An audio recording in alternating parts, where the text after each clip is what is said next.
mundo sabe. Tudo que você precisa, Araújo tem. Aquele produto manipulado? Tem. Algum medicamento difícil de encontrar? Tem.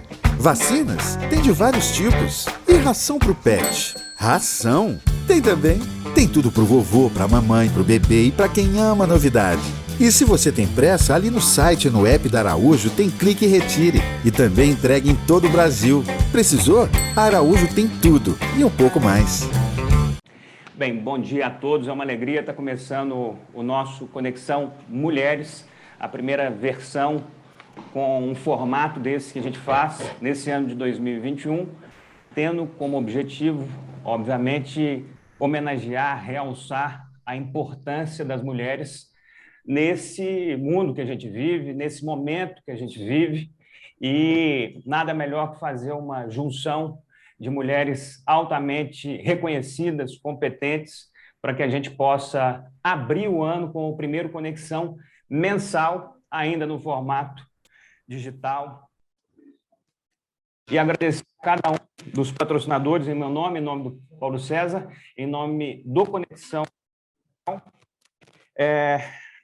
Agradecendo, obviamente, a cada uma das empresas que patrocinam esse evento e as atividades do Conexão Empresarial de maneira geral. A Anglo América, a Drogaria Araújo, a Líder Aviação, ao Banco Mercantil do Brasil, ao Sindipaz, ao Supernosso, a Unifipmoc e a Uzi Minas.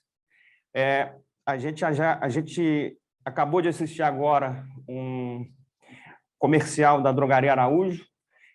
A gente tem muito orgulho de ter a Araújo junto conosco, por ser essa marca e essa empresa tão inovadora e prestativa para todos nós, mineiros e brevemente brasileiros. A Araújo está fazendo uma promoção neste evento, que é uma oferta de um desconto de R$ 60 para cada pessoa que comprar acima de R$ 120. E é uma parceria que vale exclusivamente pelo aplicativo Rappi. Então, para vocês todas aí e todos, tem esse presente da Araújo. Nessa primeira arrancada, a gente vai ter o privilégio de contar com quatro grandes mulheres: a Fátima Turano, a Fernanda Sobreira, a Bela Falcone, que deve estar chegando aí, e a minha prezada ministra Carmen Lúcia. 3 mulheres realizadoras, fantásticas, que têm um reconhecimento enorme nas suas trajetórias. Eu vou fazer um registro aqui agradecendo as 4 mulheres que estão aqui hoje nos apoiando, a Alice, a Camila, a Socorro e a Carol. Dou parabéns a cada uma delas, pelas quais eu homenageio a cada uma das mulheres que estão nos assistindo. A ministra Carmen Lúcia vai ficar conosco nesse primeiro momento, depois ela vai ter que se ausentar. Então, vamos focar as perguntas e o tempo inicial na nossa Carmen Lúcia, e depois a gente vai seguindo até às 10 horas com a participação das outras mulheres que aqui estão. Minha prezada ministra Carmen Lúcia, a senhora tem uma trajetória, talvez uma das mais ricas e uma das mais lindas que a gente tem no nosso país. A senhora saiu do interior de Minas Gerais e hoje ocupa uma das principais funções, uma das principais posições que a gente tem no nosso país. E não deve ser uma conquista fácil, nem um manejo fácil, não só por ser mulher, mas também por ter percorrido esse trecho todo, saindo de Minas Gerais, procuradora de Minas Gerais, ministra do Supremo Tribunal Federal. Nós temos aí uma realidade de transformação em relação às mulheres enorme. As mulheres passaram a ter direitos que não tinham ao longo desses últimos anos, décadas, séculos. O direito a voto, conquistas de trabalho, de posicionamento, de atuação comercial, empresarial, social. Eu acho que o momento que a gente vive hoje é muito rico para que a gente escute uma pessoa como a senhora, minha prezada Carmen Lúcia. Então, eu queria que a senhora começasse a fazer a sua apresentação pontuando quais são as principais transformações que a senhora entende que a mulher obteve nesses últimos anos, tanto de maneira pessoal, social, institucional. A mulher se transformou ao longo desses últimos anos. Eu queria começar esse momento te escutando a sua opinião como mulher e como tudo isso que eu apresentei aqui e certamente muito mais que a senhora representa. Obrigado por estar aqui conosco hoje. Eu sou, conforme eu já falei algumas vezes, um fã por tudo que a senhora desenvolveu e percorreu. A palavra é sua e muito obrigado por estar compartilhando conosco esse tempo aqui. Bom dia, Gustavo. Bom dia, Paulo César, doutora Fátima, Fernanda, todos os que estiverem participando deste evento. Muito obrigada, Gustavo, por mais uma vez se lembrar do meu nome para que pudesse estar com os senhores neste momento de reflexão no Dia Internacional da Mulher. Você acaba de dizer que saiu de Minas, não. Eu até ando por Minas e, principalmente, Minas não sai da gente. A gente é mineiro o tempo todo, em qualquer lugar que esteja, e essa é uma marca de valores, de humanidade, que eu acho que são próprios de todos, homens e mulheres, mas que as mulheres têm presentes exatamente por isso que você disse. Se a gente lembrar que na quarta-feira, dia 24 de fevereiro, completaram-se os 89 anos do direito de voto adquirido pelas mulheres, se a gente lembrar que até 1852 não havia publicações, jornais, revistas a que pudessem ter acesso às mulheres, porque as mulheres nem sequer eram alfabetizadas, nem tinham acesso à educação, portanto, a veiculação de informações jornalísticas, de dados sobre a vida política, sequer eram acessíveis às mulheres há menos de 200 anos atrás, 170 anos atrás.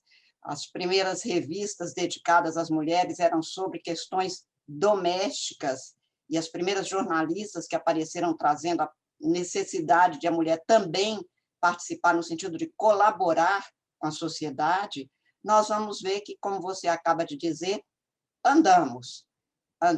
demos muitos passos num caminho que é longo e num caminho que não é retilíneo. Não vamos imaginar que a conquista dos direitos para todas as pessoas, homens e mulheres, se faça de maneira contínua. A luta pelo direito, a conquista de direito e, principalmente, a efetivação dos direitos é um contínuo, é uma luta permanente. Então, a Constituição brasileira, por exemplo, estabelece, no caso da Constituição de 1988, que homens e mulheres são iguais em direitos e deveres nos termos desta Constituição. Só para lembrar que esse dispositivo, que é de 32 anos atrás, foi muito criticado na época, porque desde a Constituição de 1824 tinha-se previsto o princípio da igualdade, todos são iguais perante a lei. E quando a Constituição de 1988 veio trazer, além dessa prescrição, todos são iguais perante a lei, sem distinção de qualquer natureza, e depois um dispositivo, como se estivesse a repetir, homens e mulheres são iguais em direitos e deveres, foi criticado, e criticado muito pelos preconceitos que a sociedade tem e que traçava um quadro no qual, a despeito desta igualdade no direito e de direitos, as mulheres se mantinham no espaço muito mais doméstico, muito menos de praça pública. Tudo isso para lembrar que a sociedade tem que andar, colaborar para transformar-se numa sociedade de iguais, mulheres e homens tendo direitos, exercendo seus direitos e podendo efetivamente fazer com que a dignidade humana seja própria a cada ser humano, seja ele homem ou mulher, e seja qual for a sua condição social, econômica ou material. Então, andamos, sim, conquistamos direito. Você lembra, Gustavo, que o espaço público, o espaço político, principalmente, o espaço da economia, o espaço empresarial, tem um diminuto número de mulheres, por exemplo, nos cargos de comando. E, nestes últimos 2 anos, na parte empresarial, portanto, da sociedade civil, houve uma diminuição da participação das mulheres neste espaço. Nós já chegamos a ter um número muito maior de mulheres em cargos de direção nas empresas e recuamos nisso. Como eu disse, é que este não é um processo contínuo. Por outro lado, acho que se deu maior visibilidade à questão da participação necessária da mulher para que todos possam colaborar igualmente com as transformações da sociedade, com as conquistas na sociedade, porque se esses espaços são, eu diria, melhores em termos de poder fazer algo pelo outro, são onerosos também. No caso, por exemplo, dos juízes e das juízas, a gente fala que a magistrada é uma magistrada, na verdade, porque ela continua mantendo as suas incumbências domésticas, de educar o filho, de acompanhar a lição, ainda mais que o pai. Ainda que haja uma geração, que é a que hoje tem por volta de 40 anos, em que a participação do pai é muito maior neste dia a dia do filho do que era antes, mas a mulher ainda assume uma grande parte de tarefas domésticas que se acrescenta às suas tarefas profissionais. Portanto, há ainda hoje um acúmulo de atividades que faz com que as mulheres, no exercício das suas atribuições, dos seus direitos, não se igualem em termos de efetividade dos direitos. Mas, como eu disse, reconheço, e graças a Deus, e graças às nossas lutas, andamos. Há muito a ser feito. Esta pandemia, este um ano que se completou agora desta tristíssima situação que estamos vivendo, demonstrou também que o aumento da violência contra a mulher numa sociedade preconceituosa, machista, como é a nossa, continuou a mostrar que o crescimento da violência contra a mulher, o índice de lesões, de ameaças a mulheres no espaço doméstico, e principalmente o número de feminicídios que cresceu, levou algumas instituições, como o Conselho Nacional de Justiça, a ter de adotar providências graves. Por exemplo, como o agressor e a agredida estavam dentro de casa no primeiro momento da pandemia, e não é que não tenha que permanecer agora, estamos numa hora gravíssima, a mais grave desta pandemia do coronavírus, mas naquele primeiro momento em que as pessoas ficaram em casa num chamamento maior, o índice de feminicídio cresceu em alguns estados do Brasil até 38%. O número de agressões cresceu assustadoramente. O Conselho Nacional de Justiça teve de adotar uma providência junto com a sociedade civil, empresas ajudaram muito, porque a mulher agredida sequer podia ter acesso a um espaço para denunciar o que estava acontecendo.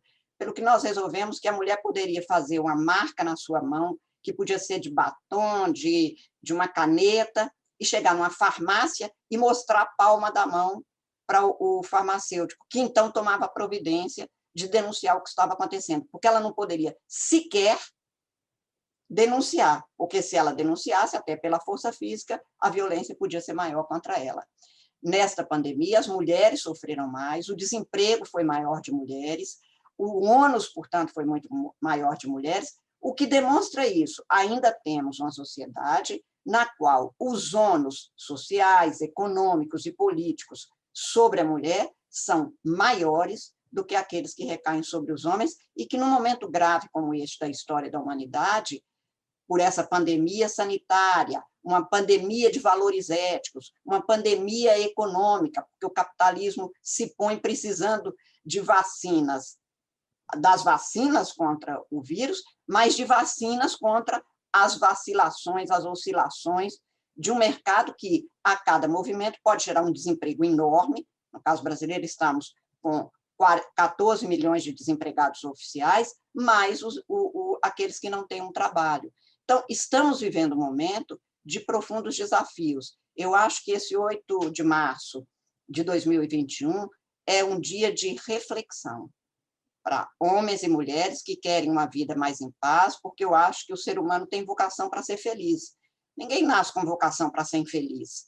E eu acho que todas as vezes que há violência, que há qualquer forma de infelicitação, o ser humano contribui para o que é o contrário da sua natureza.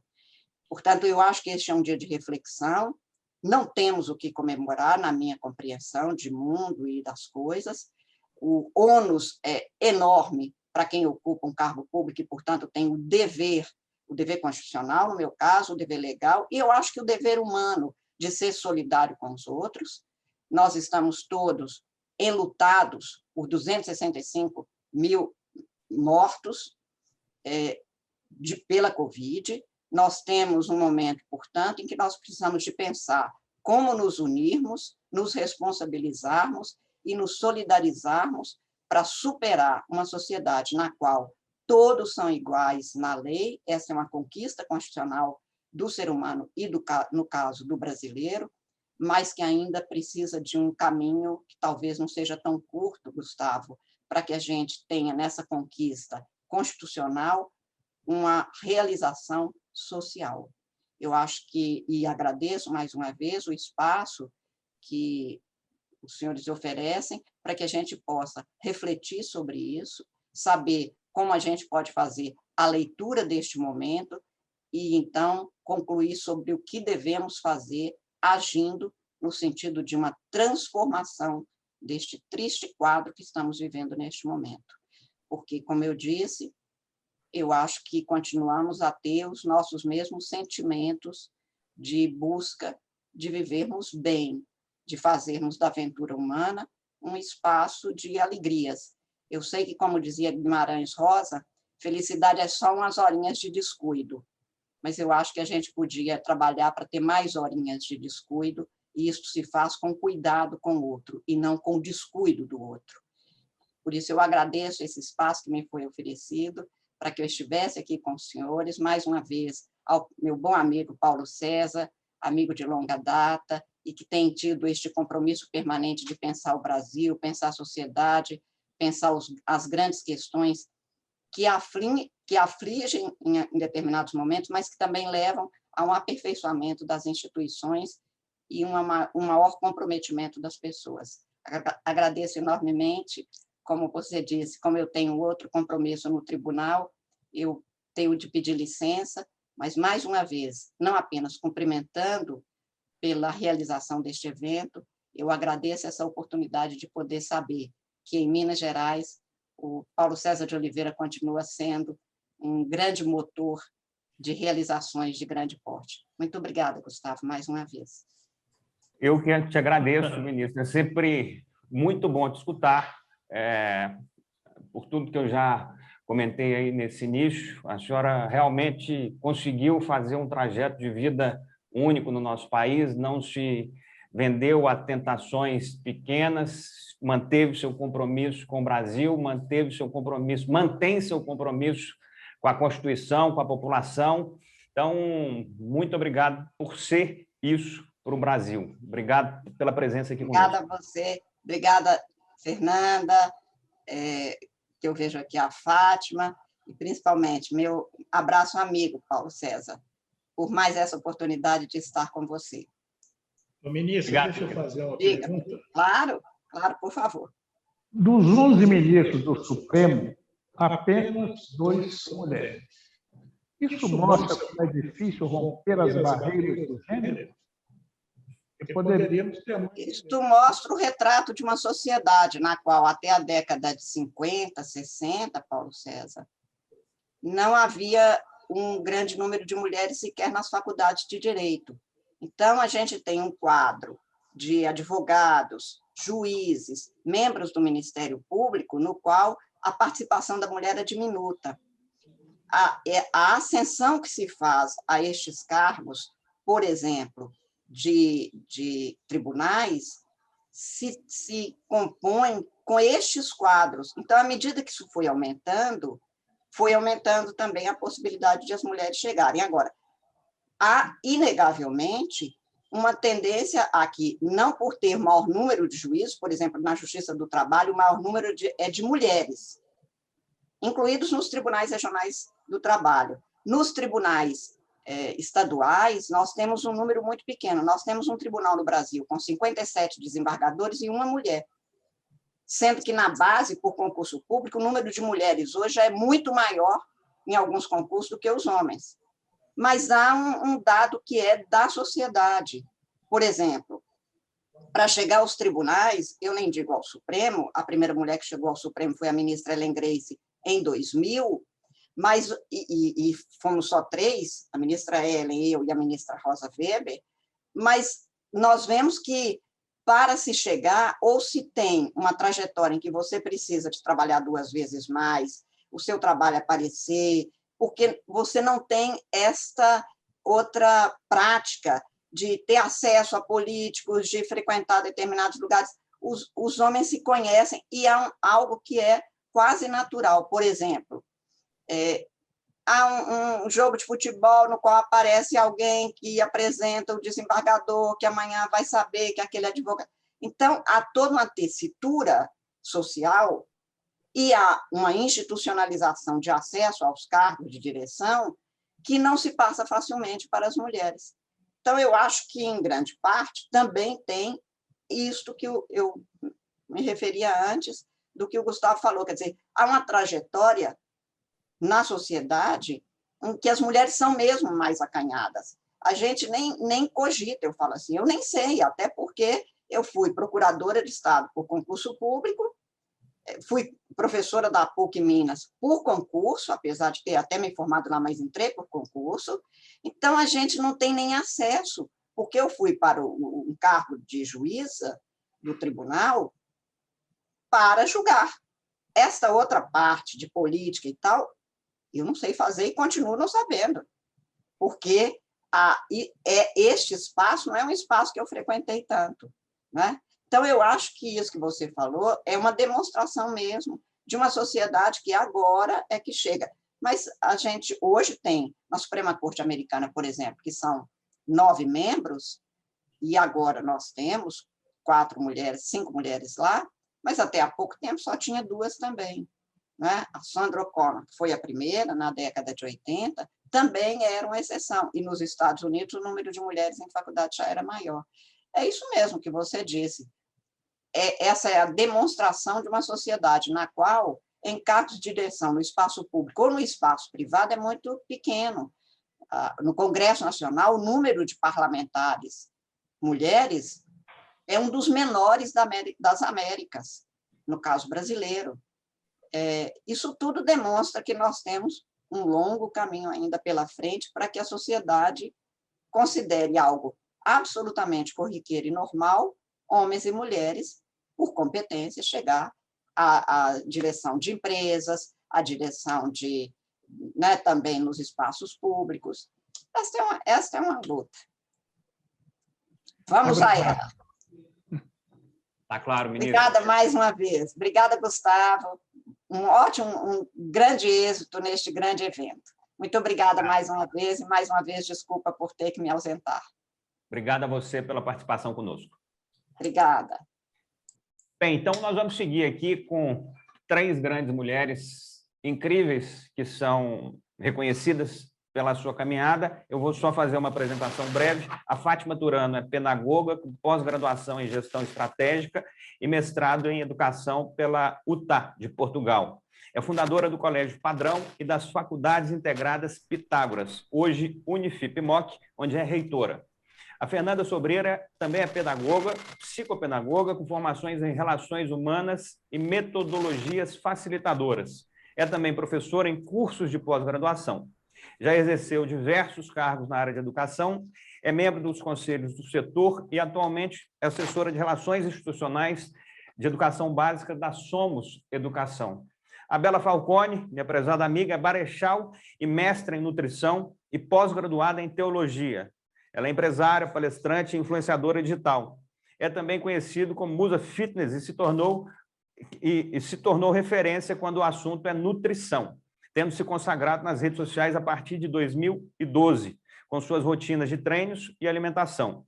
Foi a primeira brasileira a ter conta no Instagram dedicada a essas atividades e é certificada como Life Coach e Personal Trainer.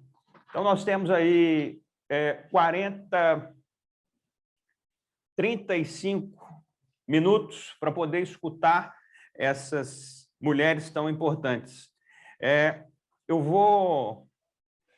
São 3 referências distintas. A Fátima é uma empresária, ela é uma gestora do seu próprio negócio, já tem uma caminhada longa e é uma empresária muito reconhecida pelas suas habilidades em geral.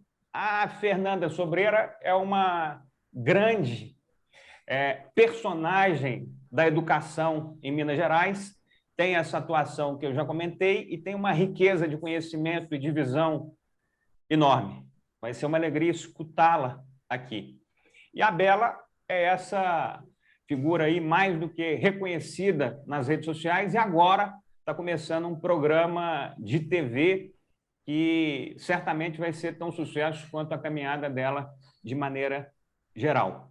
Eu queria começar, então, a partir do que a gente escutou em relação à transformação da mulher nesses últimos tempos, eu queria começar essa continuação aqui, após a ministra, com a Fátima Turano.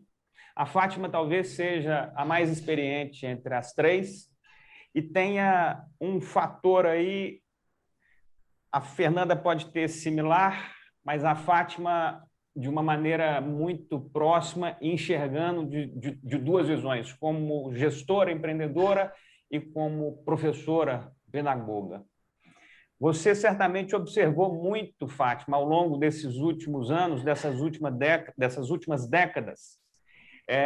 Eu queria que você colocasse um pouco sobre a sua visão, quais foram as principais transformações que realmente a gente alcançou no que diz respeito à posição e à participação da mulher, profissionalmente e socialmente. Está sem o som.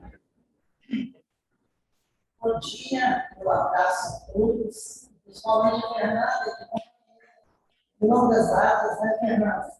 E fazer uma observação que me parece que a Fernanda é de Corveiro, se não me engano, a ministra aqui de Espinosa, que eu de Montes Claros. Então, é um fator muito preponderante colocarmos nesse contexto e dizer que somos do norte de Minas, porque o norte de Minas inicia no Centrão, que é Corveiro, e a ministra é bem na base na divisa. Então, e olha que nós somos uma região extremamente conservadora, machista, e olha, a ministra está ocupando esse espaço hoje, uma vez que saiu de um lugar muito menor que Montes Claros. Montes Claros é tido assim, como a capital do norte de Minas, 420 mil habitantes. Espinosa é uma cidadezinha pequena, e ela conseguiu galgar esse espaço tão reconhecido, né? Muito importante para nós mulheres. Então, eu faço essa observação, porque somos nós aqui no próximo. É muito bom. Interessante, porque eu lido com educação há uns 35, 40 anos. Comecei a trabalhar com 18 anos no estado, era professora primária, e formei aí em Belo Horizonte na UFMG, e voltamos para Montes Claros e criei o Colégio Batalha. É um percurso longo que a gente foi verificando assim, o crescimento e a melhoria da postura.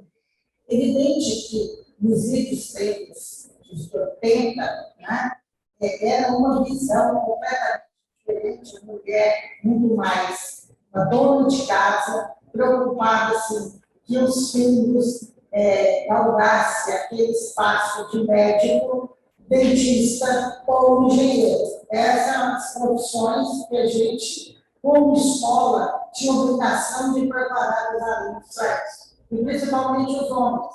As mulheres ficavam mais naquele aspecto de fazer um curso de magistério e de galgar o ensino superior, uma vez que conquistado não existia o ensino superior, então tínhamos que deslocar para Belo Horizonte. Essa era a grande realidade, e isso era um dificultador, na medida que muitos também não têm condição, porque somos nós da região mais carente do estado, consequentemente mais difícil. Né? Então, vejam bem, eu, na minha época de adolescente, o comum era todas as mulheres fazerem um curso de magistério. Mas eu sempre fui mais ousada, então eu tinha que subir tradicionalismo e fiz magistério. Mas fiz também o científico. Então, eu fazia o científico de manhã e o magistério à noite. mas eu me enveredei pela educação por uma paixão. Então, assim, faço educação por paixão. E acho, Gustavo, que nós crescemos muito como mulheres ao longo dos anos, mas temos muito que fazer. Tá? Então, digo para vocês, por exemplo, essa questão assim, da emancipação da mulher. A mulher, ela era tida-se como uma dona de casa, obrigada a acatar as decisões dos maridos, dos pais. Eu, por exemplo, sou um exemplo claro disso. Eu me separei há 30 anos e foi um caos na cidade. Eu tinha uma escola e me separei. Me separar naquela época, 35, 30 anos atrás, era um caos total. Imagina quem era Maria de Fátima. Aquela que não queria nada, que era safada, que era isso, aquilo. Então, houve toda uma situação que dificultou demais. Mas foi também que eu mais me envolvi, que eu mais trabalhei. Então, eu conquistei esse espaço, me impondo profissionalmente e como pessoa, na medida que eu já tinha, vamos dizer assim, um problema em relação às outras mulheres. Eu tinha certinha dentro dos padrões pré-estabelecidos, e eu quebrei essa barreira. Então, eu tinha mais outro espaço para conquistar. Então, eu não podia errar. Veja vocês, que era um desafio grande. A escola tinha que dar certo. Eu não podia errar, porque seria outro objetivo, né? Todos os efeitos, o erro era de sair daquela convenção pré-estabelecida. Então,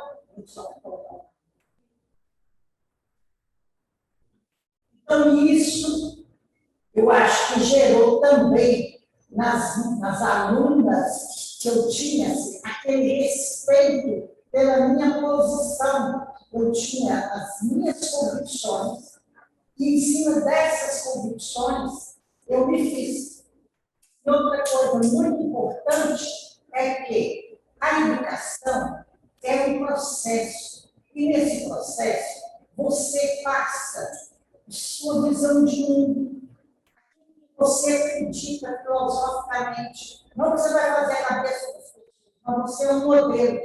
Então, eu digo exatamente em função de que não que as pessoas têm que copiar o que você é, mas você não pode ser um modelo negativo na medida que você acaba influenciando a pessoa. Então, assim, foi difícil, mas foi muito difícil. Então, assim, eu tenho convicção que essa geração que passou por mim pelo Colégio Padrão, ela teve uma visão diferenciada do mundo, desafios, de se fazer como pessoa. Tiramos aquele tabu que mulher não podia fazer um curso superior, criou-se um espaço, tinha fundo e virou FUNORTE. Consequentemente, se a gente preparava os alunos, homens e mulheres, não era só curso de pedagogia, foi um curso de direito, foi um curso de economia, e por aí vai. Então, assim, nós mudamos a cultura da cidade. Eu tenho convicção de que nessa mudança, mudamos as cabeças das mulheres que se fizeram enquanto pessoas, se puseram na sociedade. Então, a mulher passou a ocupar outro espaço. Hoje, nós temos assim, a faculdade, o centro universitário, nós temos aqui a maior parte dos coordenadores são mulheres. Eu tenho um prazer imenso de trabalhar com a mulher, porque a mulher é sensível, ela se coloca na situação do outro, ela percebe com mais facilidade as nuances do ambiente, os desvios. Então, assim, trabalha com mais, vamos dizer, mais respeito, mais humanidade. Então, assim, eu conheço os meus funcionários, lógico que não conheço todos, são 750, não convido com todos, mas os chefes de setores, os coordenadores. Então, eu consigo captar. A gente tem essa sensibilidade de perceber assim, quem precisa de um auxílio, quem precisa de mudar. A escola, a faculdade tem como fundo de proposta a inovação. Então, nesse momento de pandemia, que todo mundo desesperou, nós superamos, nós conseguimos vencer. E não foi fácil, mas conseguimos, exatamente porque tem essa sensibilidade, sabe? Então, assim, eu acho que falta no nosso país a valorização à educação, porque essa mudança que a ministra falou aí, ela só é possível via educação. Se a gente não muda a cabeça das mulheres, dos jovens, das crianças, nós não vamos mudar o país. As mulheres não vão ocupar lugar de destaque, porque não foi mostrado ao longo de todo o percurso de vida delas que elas poderiam mudar o país, elas poderiam se fazer maior. E, nesse momento, a política não é muito bem vista pelos acadêmicos. Por exemplo, muitos de você consegue pessoas, né, lideranças, podem falar com os alunos para que tenha um líder de turma que venha ser um líder da cidade, um líder que eles querem ser, líder para resolver seus problemas imediatos, mas hoje têm receio de ser político, pelo clima e pela, vamos dizer assim, a concepção hoje que existe da política. A política não é vista como que os homens têm de mudar o que está de errado no país. Então, eu acho que a única saída que teria seria a educação, mas, infelizmente, a educação não é vista como, sabe, assim, tinha que ser, como em vários países, o caminho, a busca, sem educação não.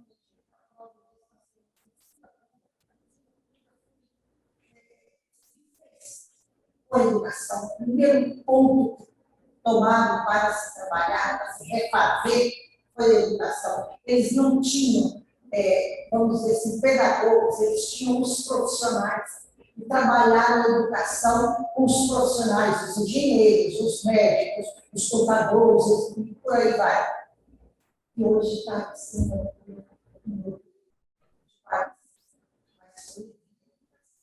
podem verificar que todo país que tem uma postura, que tem uma lugar de destaque, tem a mulher. Por exemplo, a Nova Zelândia tem uma mulher administrando, a própria Alemanha. Então, assim, eu acho que é uma grande conquista, porque são mulheres que conquistaram esse espaço, são mulheres, principalmente na educação. Trabalho nessa perspectiva. Então, quando eu falo do processo, você não vai chegar hoje a ver a cabeça do aluno colocada ali. São as atitudes, são os comportamentos, a postura ao longo do tempo que o aluno passa na instituição que faz com que ele tenha essa visão diferenciada. Assim, vários assuntos. Você não começa ela vai tendo essa visão, só vai ampliando o sentido, se segura. Vai fazer a cabeça, só pensar daquela forma. Muito pelo contrário. A educação hoje é educação crítica. Ela tem que ter a postura de ver o que está acontecendo e criticar para mudar. Então, aqui nós temos casos assim, de alunas brilhantes e nossas coordenadoras, a diretora, a nossa pró-reitora de ensino, é uma mulher também jovem, que percorreu todo o caminho conosco, a Thais. Então, eu tenho várias coordenadoras que são mulheres, exatamente por quê? Porque eu acredito na mulher. Eu acho que a sensibilidade da mulher faz a diferença nas empresas. Então, eu acho que o sucesso da Unifibra traz o seu contexto, esse papel da mulher, tanto na instituição quanto na sociedade. Tá claro, Fátima. Eu vou te pedir aí para que você dê uma olhada no seu áudio, porque no contexto geral deu para te escutar praticamente 100%, mas tiveram algumas falhinhas aí em alguns momentos. Se você puder dar uma olhada se tem algo aí no áudio para melhorar, é bem-vindo. Dentro do que a gente escutou da ministra, acabamos de escutar a Fátima. A Fátima, mais do que tudo, pontuou algumas práticas, algumas situações práticas que ela viveu. Ela pontuou aí a questão de 30, 35 anos atrás, quando se separou, teve uma comoção na cidade, na região onde ela reside, por conta, obviamente, do preconceito naquele momento. Hoje, essa realidade do casamento, de separar, é completamente outra. A visão é absolutamente distinta de 30, 40, 50 anos atrás. Eu me lembro também a separação do meu pai há 25, 26 anos, 28 anos atrás, também foi um impacto para todos nós, mas por ele ser homem, foi, obviamente, uma outra concepção. Eu vou, na Bela, vou pedir a ela a opinião, a percepção dela, a partir do que a gente escutou da ministra Carmen Lúcia e da própria Fátima, a Fátima posicionando não apenas esse caso pessoal, mas também a questão de influência que ela exercia a partir da própria função que ela tem, da trajetória que ela tem como mulher, como exemplo, como referência. A Bela é de um outro tempo. A Bela está, vamos falar, se movimentando, conquistando seu espaço em uma outra realidade que a Fátima. Muitos anos depois, muito tempo depois, com facilidades maiores em relação à participação da mulher. Mas ainda longe do ideal, como a própria ministra disse, que estamos, de fato, longe de um período de celebração, mas de entendimento de que houve realmente vários avanços. Eu queria te escutar, Bela, como é que você, como uma influenciadora, uma pessoa que está vinculada a passar informação, a receber críticas, a receber, vamos falar, informações de maneira geral. Como é que você enxerga hoje a sua posição como mulher, como empresária, como mãe? Como é que você enxerga a sua presença hoje na sociedade, com tantas transformações que a gente já teve, e a sua visão para os próximos tempos? Quais são os pilares de transformação? Você, que é uma mulher que eu sei que é inteligente e que tem uma visão para frente, como é que você enxerga a posição da mulher para frente? E como é que foi a sua chegada, o seu início como uma personagem de fitness, uma personagem dedicada a trabalhar o corpo, e agora você com uma versão muito mais apurada, muito mais evoluída, que o próprio tempo faz isso. Então, queria que você fizesse uma geral aí sobre o momento da mulher, hoje, Dia Internacional da Mulher, você com uma bela referência, não só pelo nome, mas pelas atitudes e pelas influências que você causa em relação à mulher no Brasil. Obrigada, Gustavo. Bom, primeiramente, bom dia a todos. Bom dia, Fátima, querida, Fernanda, mulheres maravilhosas, PCO, todos que estão assistindo. É um prazer grande estar aqui de novo, né, com o Gustavo. A gente passou aí algum tempo juntos ano passado, no início da pandemia, e foi uma delícia fazer parte do Conexão de alguma forma. Peço desculpas pelo meu background aqui, que não é o mais apropriado, mas eu estou no meio de uma mudança, então tem algumas caixas aqui atrás. Bom, escutando o discurso da ministra Carmen Lúcia, da própria Fátima, né, e de tantas mulheres que eu tenho o privilégio de ter contato nos últimos anos, a gente percebe que, ainda que a gente lute muito com relação a essa inclusão da mulher, esse posicionamento, ainda existe um fator cultural que é muito pesado com relação ao posicionamento do homem, profissionalmente falando, dentre outras coisas. O Brasil ainda é um pouco menos pior do que outras culturas, mas é claro, agora trazendo para o meu contexto, né, conforme a sua pergunta. Eu venho, talvez, de uma geração um pouco diferente, né? A geração que é mais digitalizada, e eu acho que o virtual ele diminui um pouco as lacunas com relação a essas diferenças. Não que elas não existam, mas talvez elas fiquem um pouco menos perceptíveis do que no mundo offline, né? Do que no mundo real. Mas, de fato, quando eu comecei lá atrás, em 2012, o Instagram tinha acabado de começar nos Estados Unidos e eu trabalhava num banco na época. E no próprio banco, eu posso dar o meu feedback, eu sofria muito preconceito. Primeiro, por ser muito nova, eu tinha aí cerca de 25 anos na época, e segundo, por ter tido um destaque grande dentro do departamento que eu trabalhava. Eu tinha propostas já de promoção, eu tinha reconhecimento, né, de uma certa parte ali do banco, mas, de um outro lado, uma resistência muito grande de homens, que eu percebia que propositalmente não me deixavam progredir, não deixavam com que o meu trabalho, que tinha excelência, porque eu me dedicava a isso. Eu tenho, assim, eu sempre falo isso com as meninas que me seguem: olha, não tenham medo de assumir as suas qualidades, não tenham medo de receber elogios. Eu nunca tive. E eu nunca tive medo de me posicionar diante daquilo que eu sei que eu faço com excelência, porque eu me esforcei, eu sabia que eu estava fazendo aquilo bem feito, mas de um lado existia essa oportunidade, de um outro lado uma resistência muito grande. Eu acho que essa resistência grande, esse preconceito que eu sofria nas reuniões ali, que era, enfim, a diretoria internacional do banco, só homens mais velhos, eu ali novinha, eu recebia olhares estranhos, só pelo olhar a gente percebe, né? Então isso me impulsionou a querer buscar algo diferente.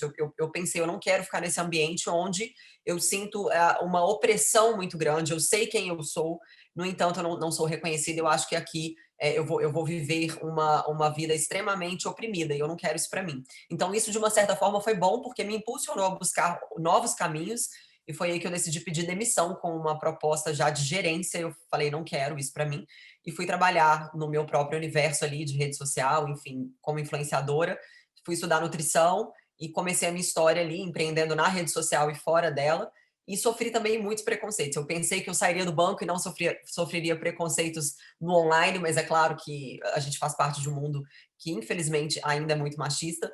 E eu me lembro quando eu postava as minhas fotos ali, enfim, tentando inspirar as mulheres a terem um estilo de vida mais saudável, a buscar uma alimentação melhor, atividade física. Eu recebia muitas mensagens agressivas, assim, de homens e de mulheres. E é exatamente isso que eu quero trazer aqui hoje para a reflexão de quem está assistindo, que existem muitas mulheres que ainda têm esse pensamento, às vezes, mais machistas do que os homens. Não existe sororidade, a gente fala muito sobre isso, mas isso é uma ilusão, isso não existe.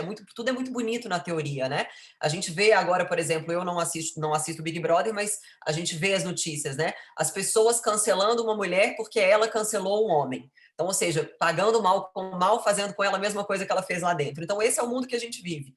A gente fala uma coisa, tudo é muito lindo no discurso, nas placas, no ativismo, nas ruas, mas na hora do vamos ver, da ação, tudo é muito diferente. Então, eu percebia que as mensagens que eu recebia das mulheres eram ainda mais agressivas do que dos homens. E eu percebia também, isso é um fato muito real, assim, na nossa sociedade, né, e ao redor do mundo, a objetificação das mulheres, né, ver a mulher como um mero objeto. E eu, trabalhando com saúde, com fitness, sofri isso mais do que tudo, né, porque eu estava ali, de uma certa forma, me expondo, não com vulgaridade, mas o simples fato de você se expor na rede social, muitas vezes, dá essa brecha, né, na cabeça aí de muitos homens, a esse tipo de comentário. Então, eu fui aprendendo, Gustavo, com os anos a gente vai aprendendo, a gente vai amadurecendo, a gente vai evoluindo, e só para concluir aqui a minha fala, eu glorifico a Deus, porque hoje eu sei quem eu sou nele, isso é o que me importa. Eu não busco ser aprovada por pessoas, eu não busco ser aprovada pela quantidade de curtidas ou de comentários em uma foto, eu não busco ser aprovada pela sociedade. Antes de mais nada, eu busco ser aprovada por ele, né, por Deus. Eu sei quem eu sou nele e eu quero fazer primeiramente para agradar a ele. Então, eu tento ser a mulher de provérbios, eu tento ser uma ótima esposa para o meu marido, eu tento ser uma excelente mãe, ainda que eu não seja perfeita. E eu creio que esse é o ambiente que a gente tem que buscar, dar o nosso melhor em primeiro lugar, porque se eu não sou uma mulher bacana em casa, eu vou ser uma péssima mulher na sociedade. Se eu não sou um bom exemplo para as minhas filhas, eu não poderei ser um bom exemplo na sociedade. Então, eu como conselho aí para as mulheres que estão assistindo, ainda que você não seja mãe, todos nós temos uma família, né? Você é filha, você é irmã, você é prima. Seja um bom exemplo dentro da sua casa. Busque ser uma mulher com excelência, ainda que a sociedade não te veja como tal, ainda que você sofra preconceitos, ainda que a gente viva num mundo machista. Tente ser uma mulher excelente, porque antes de ser um ser humano aqui na Terra, você é filha de um Pai Celestial que te fez assombrosamente de maneira sublime. Então, que a gente possa lembrar sempre disso, que a gente precisa fazer as coisas primeiro para agradar a Deus e depois a seres humanos. Bela, está claro. Antes de seguir para Fernanda e a gente já trabalhar a finalização desse primeiro bloco, eu queria entender o que você falou aí em relação à agressividade, que você muitas vezes recebeu mais agressividade das mulheres do que dos homens.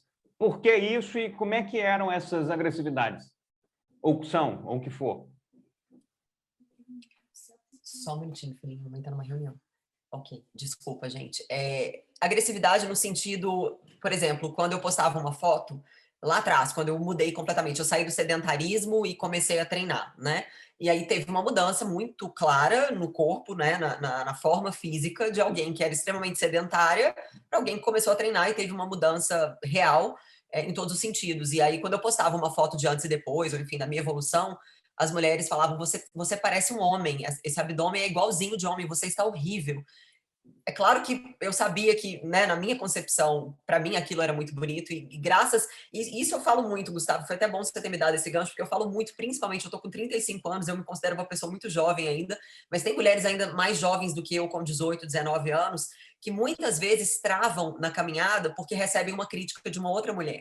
E elas começam a acreditar, e essas inverdades, quando a gente internaliza, elas passam a se tornar verdades absolutas na nossa cabeça, se tornando uma crença limitante. E existem muitas mulheres incríveis que são completamente paralisadas durante a sua jornada por algum comentário agressivo que recebeu. Então, imagine você, se lá atrás, em 2013, eu tivesse sido paralisada por esses comentários, nossa, você tá muito feia, nossa, você parece um homem, nossa, que coisa horrível. Imagina se isso tivesse me paralisado, eu teria frustrado toda uma jornada que eu tenho hoje, né? Uma jornada aí de anos, de 10 anos de rede social, e eu sei que muitas mulheres se inspiram na minha trajetória, muitas vidas são tocadas através do meu testemunho. Imagina se eu tivesse paralisado lá atrás. Então, que a gente possa criar um filtro. Eu sempre falo isso para as pessoas, crie um filtro. Não internalize as coisas.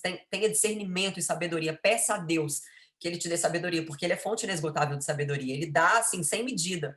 E diante disso, a gente consegue, né, claro, com a maturidade também, mas saber o que é crítica destrutiva, disfarçada de opinião, como foi no meu caso, o que realmente pode ser bacana da gente trazer para dentro e edificar a nossa vida com relação a essas opiniões, mas nós precisamos, principalmente nós mulheres, criar esse filtro, estabelecer esse filtro e permitir ou não que as coisas penetrem dentro de nós. Então, foram mais ou menos esses os comentários, Gustavo, que eu recebi. As mulheres falavam que eu estava horrível e que eu parecia um homem, e hoje eu falo, olha, as mulheres criticam abdômen de tanquinho até elas terem o delas.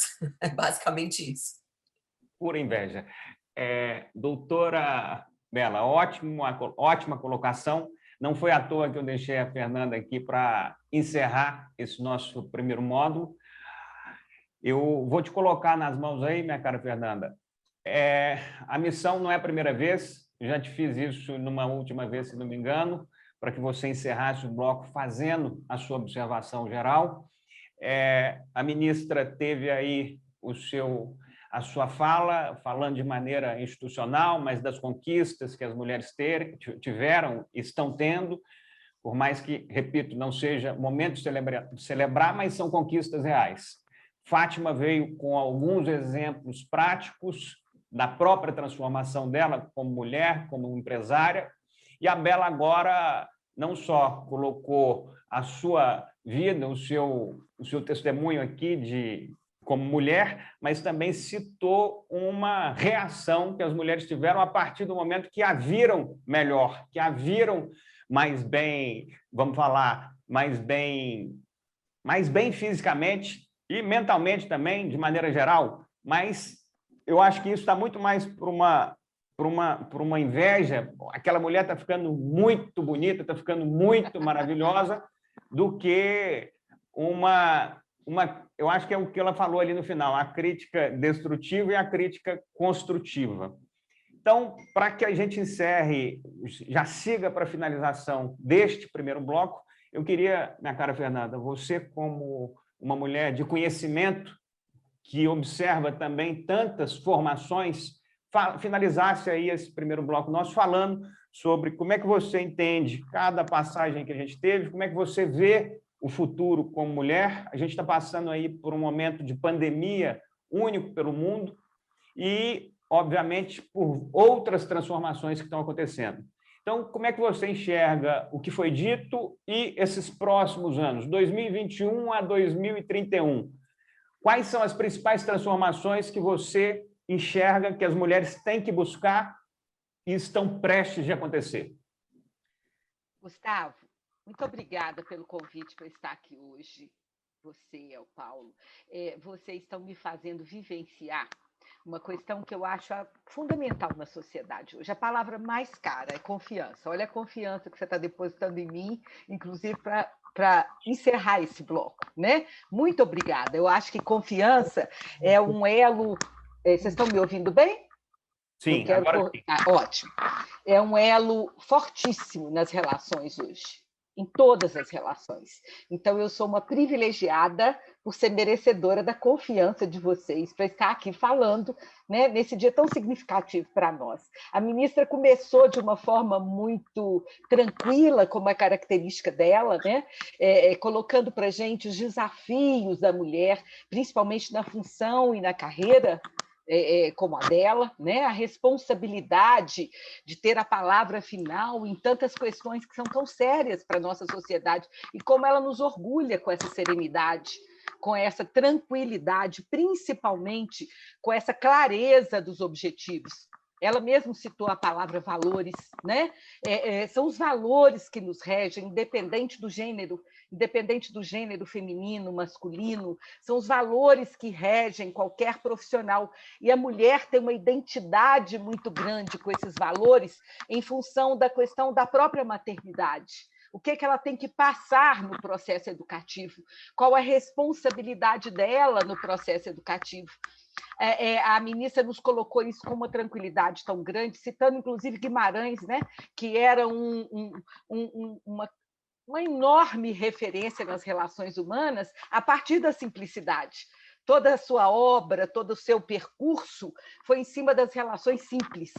Eu acho que a mulher tem muito essa característica que a ministra nos passou tão bem e que nos orgulha tanto, que é a simplicidade com valores de propósitos, né? Então, a gente se orgulha muito dessa questão. Eu só queria lembrar a colocação que ela fez com relação à educação, que hoje nós temos 53,7% das mulheres em cursos superiores, né? Isso é uma grande conquista, talvez nem tanto ainda no direito, embora o direito seja um dos cursos mais procurados pela mulher hoje, Gustavo. É interessante isso, né? Então, a gente tem um número aí de mulheres buscando se instrumentar melhor, tanto culturalmente quanto academicamente. Isso é muito importante para nós, porque até bem pouco tempo atrás, a mulher não podia estudar nem as matérias que o homem estudava. Além dela ter demorado para entrar na escola, eu não sei se você sabe, as matérias relativas à mulher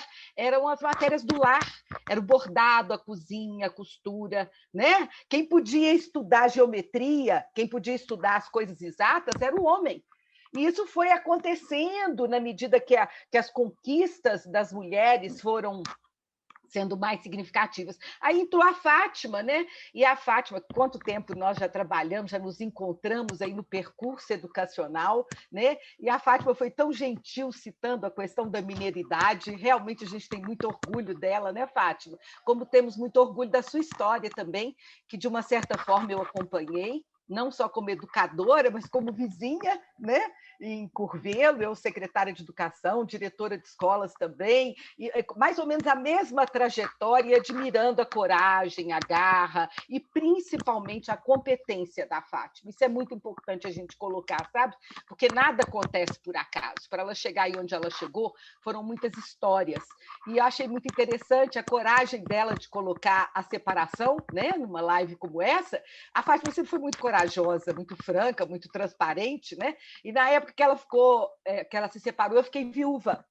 Então, a gente tem até uma afinidade nas causas. Eu fiquei viúva com 3 filhos homens, né?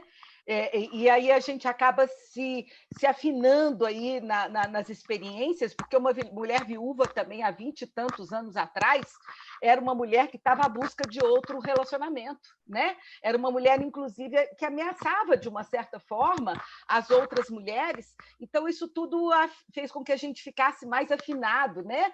E não desistisse da nossa luta, não desistisse da nossa busca, não desistisse principalmente da nossa família.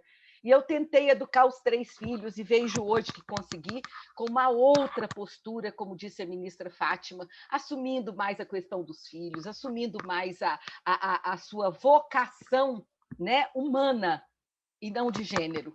E aí, Gustavo, nesse momento, eu cumprimento a Fátima, eu cumprimento você também, como homem que tem conversado comigo, com uma sensibilidade tão grande para as questões da família, da educação, e que citou o exemplo aí do seu pai também, e com certeza, exemplo que foi forte para você na separação. Não é? Exemplo que te marcou, mas que não fez com que você desistisse de ser uma pessoa aberta às questões do mundo, as questões da sensibilidade. A gente conversou algumas vezes e me encanta esse jeito seu de querer saber, de querer buscar, de querer ouvir versões, né? De querer entender e abrir um espaço aqui no Dia das Mulheres para a gente poder contar os nossos testemunhos. Aí veio a Bela, tão linda, né? Tão linda e tão convicta daquilo que ela quer. Né? Ela tem razão quando ela coloca que não deve ter sido fácil para ela. Ser bonita não é barato, né, Bela? É caro, é caro. Ser bonita e assumir essa beleza, né? Isso não é uma questão de gênero, isso é uma questão humana.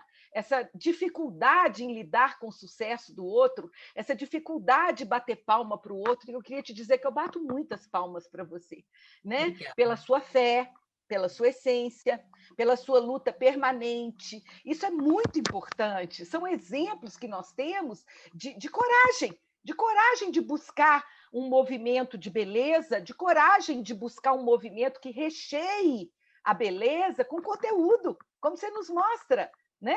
Eu acho isso muito bacana, fico muito feliz que você tenha êxito na sua carreira, que você tenha encontrado o seu caminho e que você nos inspire. Estou até com vontade de ser fitness também. Não sei se a minha idade permite, né? Mas é tão bonito ver alguém falando com tanta fé, com tanto empenho, né? E a sua filhinha te interrompendo aí no meio, mostrando o que está acontecendo com a maioria das casas brasileiras. Que bacana esse testemunho, que eu sei que foi involuntário, mas mostrando exatamente o que está acontecendo com 41,3 milhões de mulheres, tá? No país, porque as casas de 41,3 mulheres no país são chefiadas por elas, e elas estão desempenhando várias funções, não é dupla jornada, não é tripla. Tem cargos de executivas, como bem disse o Gustavo, tem mulheres que trabalham só em casa, mas não é só, é também em casa, né? É muito em casa, porque esse é um trabalho muito árduo também, que tem que ser valorizado, e aí os filhos interrompem na hora das lives de trabalho, sabe, Gustavo? E a pessoa fica sem saber o que ela faz, porque ela tem que dar atenção aos filhos, isso é essencialmente feminino. E muitos não compreendem. Então, eu gostei muito desse testemunho agora da sua filhinha te interrompendo, porque isso é o que nós vivemos.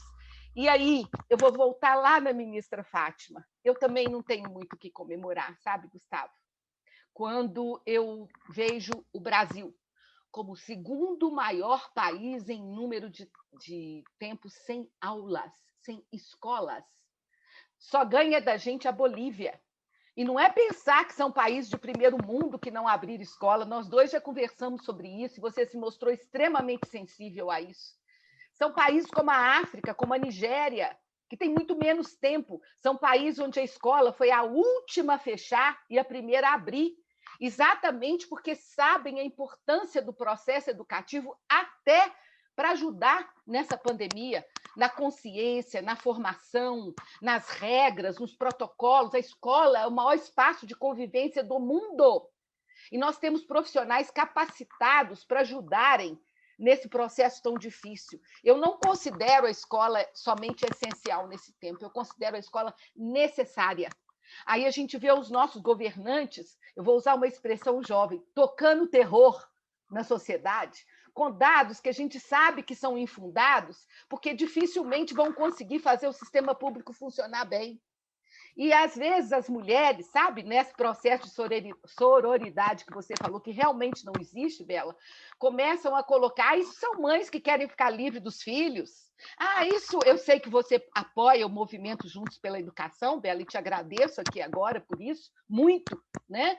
Mas aí começam, não, isso é porque elas não querem ficar com os filhos, elas querem ficar livres dos filhos, mas eles não sabem que 104 mil mulheres foram assassinadas no ano de 2019, que o número de violência infantil aumentou assustadoramente, que tem gente sem comer, tem gente sem conviver, tem gente sem frequentar, que quando a gente fala em escola, a gente não está falando em currículo, não é, Fátima? A gente está falando muito mais do que isso. A gente está falando em formação, a gente está falando em convivência. Então, eu deixo aqui o meu apelo para que as pessoas procurem dados. Eu faço parte de um grupo de médicos que entregou um documento para o nosso governo municipal com 1.200 assinaturas, num protocolo sério, num estudo sério, científico. Nós sabemos o que estamos falando. Não estamos aqui lutando para a volta às aulas simplesmente por voltar. Não, é porque já estudamos, eu nos meus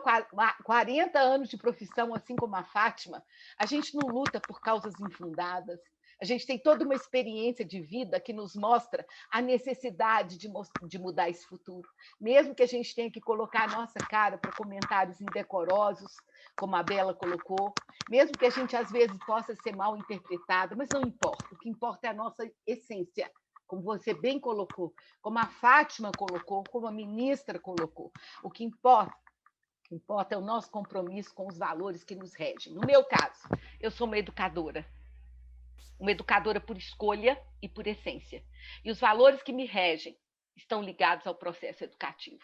Eu não posso desistir deles. Eu tenho que continuar lutando por eles. E aqui, eu te agradeço novamente, Gustavo, pela coragem de colocar mulheres que estão aí lutando pelas suas causas, mulheres que, de alguma forma, evidenciam seus propósitos, não como gênero, homens e mulheres, mas como pessoas que frequentam uma sociedade, estão nessa sociedade, querem o melhor para ela. E eu encerro a minha fala cumprimentando aqui, com muito orgulho, as mulheres que estão à frente da pandemia, que estão à frente ao combate ao Covid-19, esse momento tão difícil que nós estamos vivendo. São 70% dos profissionais, viu, gente? 70% dos profissionais são mulheres. E a gente tem que aplaudir isso. Por quê? Coragem é o que não falta mulher. E vamos fazer uma mudança de atitude. Eu vou citar Guimarães Rosa, já te passo a palavra, Fátima. Eu vou citar Guimarães Rosa aqui, como a ministra citou, né? Nós estamos no meio da pandemia. Muitas coisas têm que ser resolvidas, muitas. Mas Guimarães diz o seguinte: o real não acontece no início nem no fim. Ele ocorre no meio da travessia. Vamos fazer as mudanças necessárias. Obrigado, Fernanda. Você é craque. Mais do que... Maravilhosa, eu arrepiei enquanto ela falava aí. Parece que o Paulo César quer fazer uma pergunta e aí a gente já segue para a Fátima e finaliza esse primeiro bloco. Paulo César. A minha pergunta é para a Fátima. Está sem áudio aí. Está sem áudio. Sem não, áudio? eu não estou escutando. Está com áudio. Sem áudio aqui? Eu estou escutando. Escutando também. Então. Escutando? Estamos. Ô, Fátima. Eu não estou escutando. Você... Gustavo não está ouvindo, não. Você está me ouvindo? Agora sim. Como que é transitar nesse mundo acadêmico, Fátima, tomando decisões como nem sempre simpáticas, em um universo que envolve não só estudantes e funcionários, como toda a comunidade? Em algum momento, você sentiu sua autoridade de diretora e reitora ser questionada pelo fato de ser mulher? Bom, na verdade, como a própria Fernanda falou, eu sou muito determinada. Então, a gente tem aqui um conselho superior. As ideias são repassadas para o conselho e eu tenho o respaldo do conselho para fazer as modificações necessárias. Agora, evidente que essas modificações dentro do contexto da instituição é uma coisa, no contexto da sociedade, às vezes, demora-se para aceitar, né? Por exemplo, quando a Fernanda falava a respeito das atividades na escola, o nosso prefeito Humberto Souto, ele permitiu que, ao longo da pandemia, as atividades práticas fossem realizadas. Então, eu tenho um depoimento para dizer assim, nós trabalhamos com todos os alunos vindo à escola, com todos os requisitos básicos, né, necessários para a prevenção, e nós não tivemos problema nenhum. Todos estiveram fazendo as práticas, tanto dos cursos da área de saúde quanto da área de exatas. Evidente que, na hora que lançou-se isso, nenhuma outra escola tinha feito, todos colocaram nas redes sociais, nossa, mas essa Fátima é louca, como é que ela está levando os alunos? Nossa, esses coordenadores. Então, assim, num primeiro momento, você choca, mas aquilo vai sendo digerido à medida que está sendo vivenciado. Então, assim, aos poucos, os alunos poucos estavam vindo e foram crescendo, e, de repente, nós terminamos o ano com todos aqui. Então, hoje, isso é uma prática nossa. Agora, nós estamos aguardando as modificações a partir do decreto do governo estadual. Mas eu quero reforçar assim, que a Fernanda tem razão. A escola não é lugar de morte, a escola é lugar de vida. Aqui a gente faz a prevenção necessária. Então, assim, que nós temos problemas, temos. Por exemplo, eu introduzi o vestibular online. O primeiro vestibular, os próprios alunos, principalmente do curso de medicina, eles fizeram um ofício falando para mim que era um absurdo, como é que eu permitia que o aluno ingressasse na universidade através de um vestibular online. Gente, o vestibular online veio para ficar. Nós criamos uma sistemática fantástica. Então, assim, deu certo. Sabe, Paulo, num primeiro momento, vem a crítica assim, destrutiva, não é crítica construtiva, é destrutiva. Ela é louca, como é que faz isso? Todo mundo vai colar, vai entrar, todo mundo que às vezes nem tem condição de conhecimento e tudo mais. Nós não tivemos nada disso, muito pelo contrário, o aluno precisava não só do conhecimento, mas do conhecimento computacional, que faz parte do novo momento da sociedade, o novo momento do mundo. Então, assim, a gente tem que enfrentar. Eu nunca tive receio de enfrentar. Por exemplo, há 20 ou 30 anos atrás, quando eu construí esse prédio aqui, e nós estávamos em êxtase trazendo as crianças para cá, uma mãe, no meio das mães que estavam trazendo os alunos, gritou para mim assim, você é uma louca, como é que você traz os alunos para esse fim de mundo, para esse mato? Gente, eu quase morro, né? Assim, eu estava trazendo num prédio maravilhoso, fantástico, no bairro que na época foi lançado e hoje é o melhor bairro da cidade, mas assim, foi uma ducha de água fria. Eu não pude falar nada, então a palavra que eu disse para ela foi, então, esse meu então ficou conhecido como quando você não tem resposta, você fala, então, foi o que eu pude falar para ela. Agora, hoje, eu faço a mesma coisa com os alunos. Eu pergunto, então, vocês têm outra saída? Igual o caso do vestibular. Ia deixar de entrar? Ia deixar de estudar? Não tem condição. A única alternativa que nos restou foi a atividade online e as atividades práticas. A atividade prática foi importantíssima. Cada grupo, cada aluno veio um dia na instituição, 1 ou 2 dias, conforme o curso, a quantidade de horas da prática.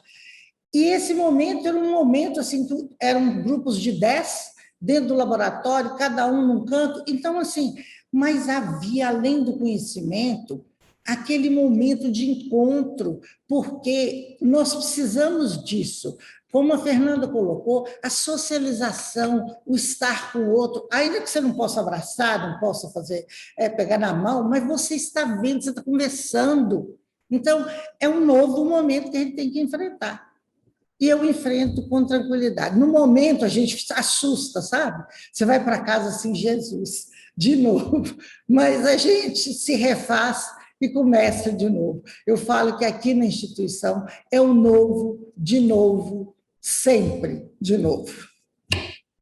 A cara Fátima, obrigado por mais essa participação aqui conosco. Queria agradecer a cada uma das mulheres que estão aqui. A Bela vai continuar conosco nesse próximo bloco, que a gente vai ter a oportunidade de falar muito sobre a questão, talvez uma das questões também mais visíveis das mulheres, a questão da estética, a questão da beleza, a questão do cuidado do corpo e da essência de maneira geral. E para conversar conosco, a gente vai ter a Rochelle Gustavo, você me permite só um agradecimento aqui? Desculpa, eu sei que você já está encerrando, mas eu queria agradecer a doutora Carolina, que tem chefiado aí o grupo dos médicos, pediatra, pela luta que ela tem tido pela educação, e eu queria cumprimentá-la, tá?